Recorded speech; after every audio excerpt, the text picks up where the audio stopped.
मरदे मुहम्मद वर्गे बच्चे चारण टोडर मौजां करदे। इहदी जिहड़ा बयान किया उन्होंने कि जदों हज़रत मियाँ मुहम्मद बख्श रहमतुल्लाह अलैह दे वलायत इब्तदाई अदवार सी, वो एक पिंड च गया तो एक बीबी जिहड़ी आ कख पई चुगदी सी, बौकर पई दिंदी सी।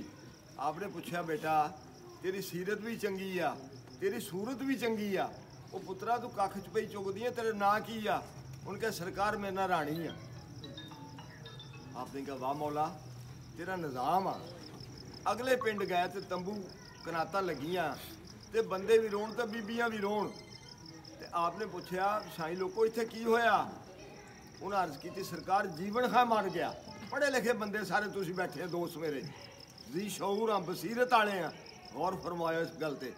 उन्हें कहा कि जीवन खां मर गया। आपने अर्ज किया वाह मौला इहदा नां जीवन खां ते मर गया। अगे गए जेठ हाड़ दे दिहाड़े आ गए, एक जाली बच्चे पिया चारदा सी।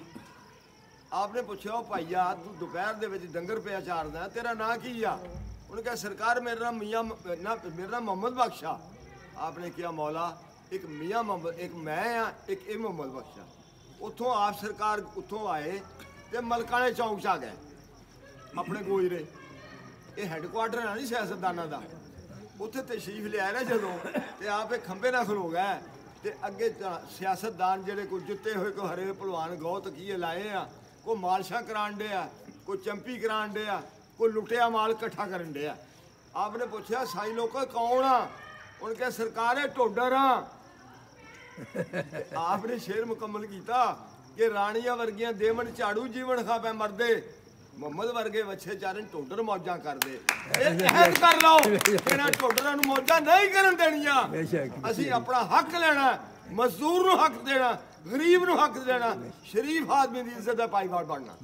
मेरी यही गुजारिश है और इस गुजारिश से मैं खत्म करदा कि दुआ फरमायो अल्लाह इस सफर नूं कामयाब करे।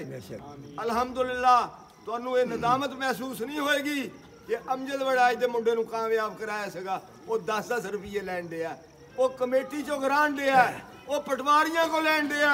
ये पटवारियों को पैसे लैने लभने भी कोई इंशाअल्लाह ताला अल्लाह के हुक्म ना।